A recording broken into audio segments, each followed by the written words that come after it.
Hello friend, good morning. कैसे हैं आप सब? आकृति 9 हिंदी चैनल पे आप सबका स्वागत है। EVS class 5th class chapter 6-7 इस वीडियो में कंप्लीट करेंगे, जो कि सीटेट के लिए बेनिफिट होगा एग्ज़ाम 2022-23 के लिए।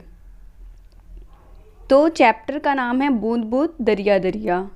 हम ईवीएस क्लास 5 चैप्टर 5 तक 1 2 3 से लेके 5 तक की वीडियो अपलोड कर दिए आकृति 9 हिंदी चैनल पे, तो वहाँ से आप देख सकते हैं। इस वीडियो में मैं तीनों वीडियो के लिंक डिस्क्रिप्शन में मेंशन कर देंगे, वहाँ से जाके आप वीडियो को ज़रूर देखें। और अगर चैनल पे आप नए हैं तो प्लीज़ चैनल को सब्सक्राइब करें, लाइक ज़रूर करें और शेयर करें। आपका सपोर्ट मिलेगा तो आगे बढ़ेंगे और डेली वीडियो बनाने का हमें मोटिवेशन मिलेगा।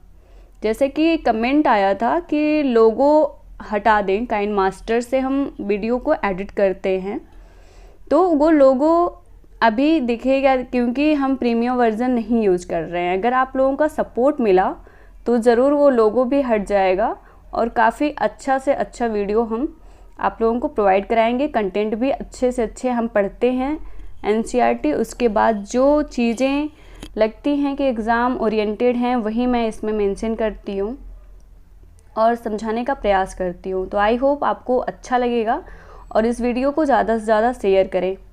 तो आज आगे बढ़ते हैं, जो कि चैप्टर का नाम है 6 बूंद बूंद दरिया दरिया। स्टार्ट करते हैं। तो स्टार्ट होता है हमारा राजस्थान के जैसलमेर ज़िले में 650 साल पुराना तालाब है, जिसे घड़सी सर के नाम से जाना जाता है। सर का मतलब जो होता है तालाब होता है।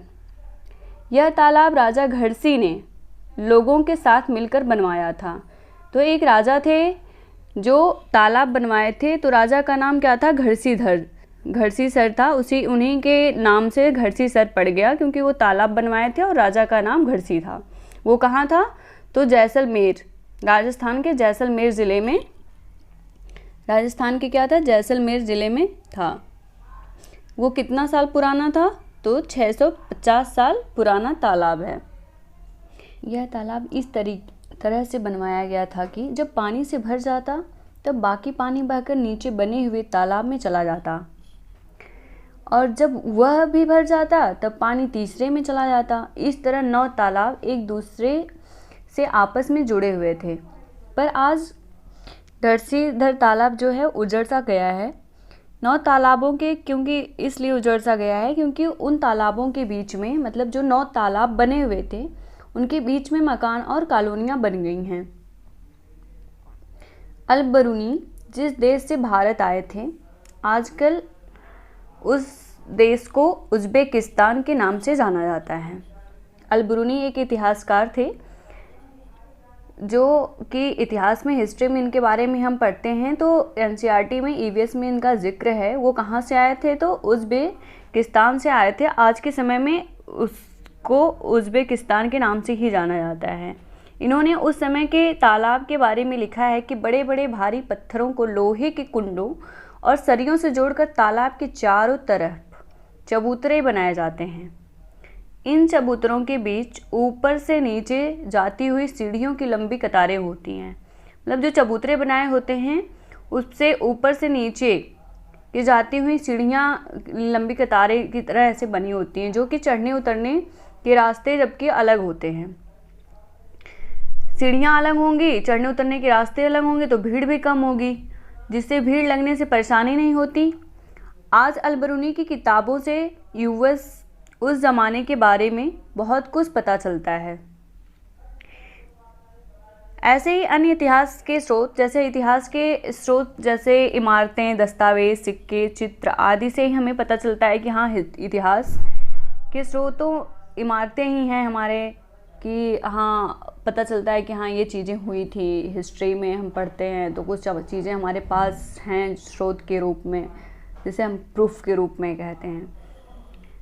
डाक टिकट हुआ था वो 1973 में छपी थी जब अलबरूनी के जन्म के 1000 साल पूरे हुए थे।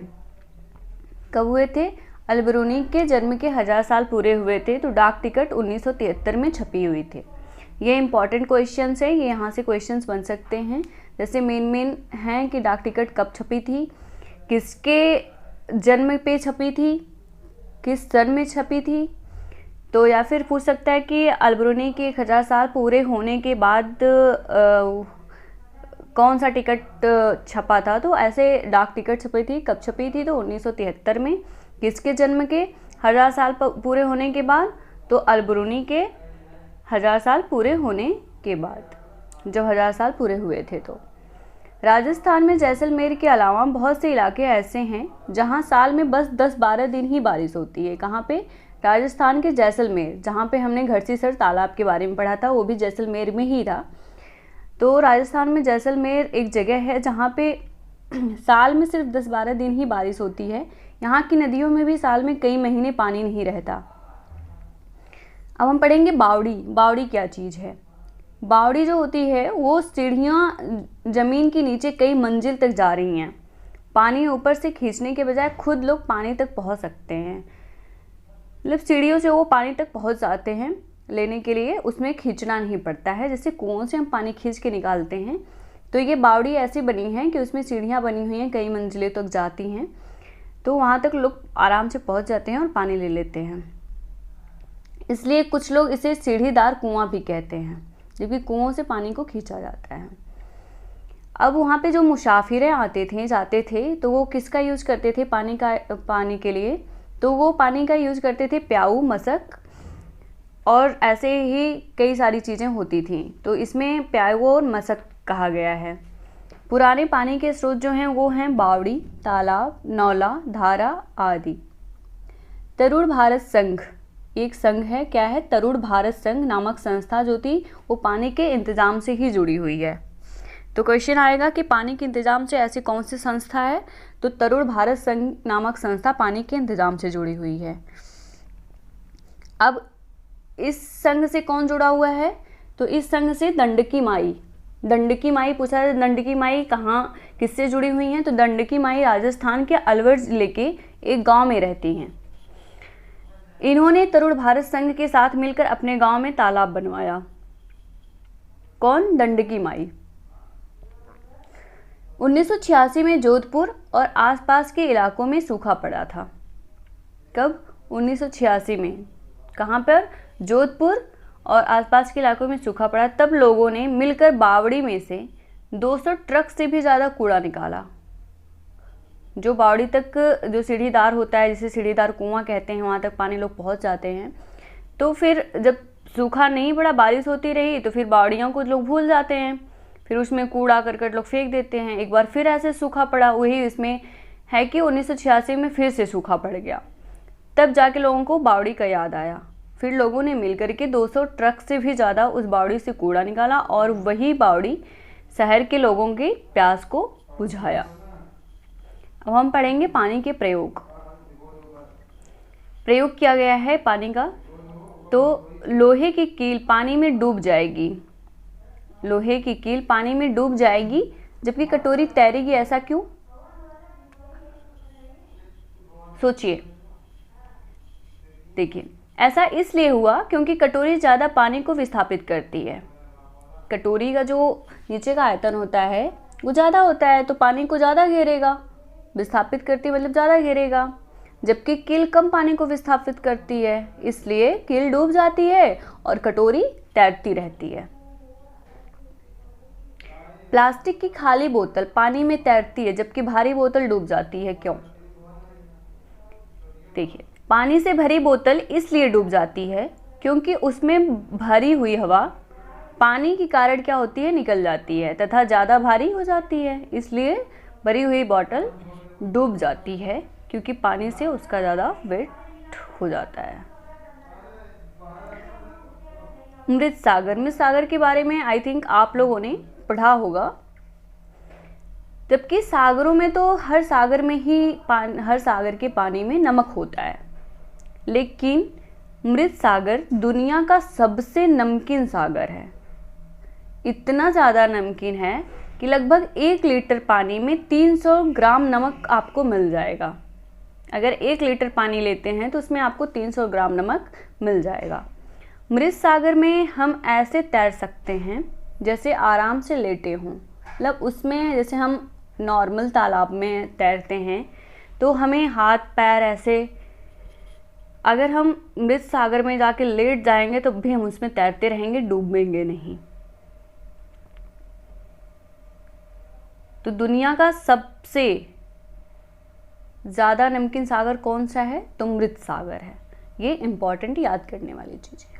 दांडी यात्रा, यहाँ पे हम दांडी यात्रा क्या है तो अब देखते हैं। जब अंग्रेज़ों ने आम लोगों के नमक बनाने पर रोक लगा दिए थे, और रोक तो लगाए ही थे, उस नमक पे टैक्स भी लगा दिया था, उसे ही इतिहास में नमक कानून कहा गया, जिसे बाद में दांडी यात्रा के नाम से जाना गया। क्यों दांडी यात्रा के नाम से जाना गया? क्योंकि अहमदाबाद से दांडी के समुद्र तट के यात्रा में गांधी जी ने अपने अनुयायियों के साथ नमक कानून को तोड़ा था। कहाँ से? तो अहमदाबाद से दांडी के समुद्र तक की यात्रा में गांधी जी ने अपने अनुयायियों के साथ नमक कानून तोड़ा था। यह घटना कब की है? तो यह घटना 1930 की है। अब नमक कैसे बनाया जाता है? नमक कैसे बनाया जाता है तो देखिए, नमक धरती पे क्यारियाँ बनाई जाती हैं। क्यारियाँ बनाकर उस क्यारी में समुद्र के पानी को भर दिया जाता है, पानी भर के छोड़ दिया जाता है, और जब तेज़ धूप में पानी क्या होता है? सूख जाता है। भाप बन के पानी तो उड़ जाता है। पानी जब सूख जाता है तो नमक बच जाता है, पानी का ही ढेर वहीं रह जाता है। इस तरीके से नमक बनता है। Thanks for watching my video. Please subscribe, like and share. Thank you so much.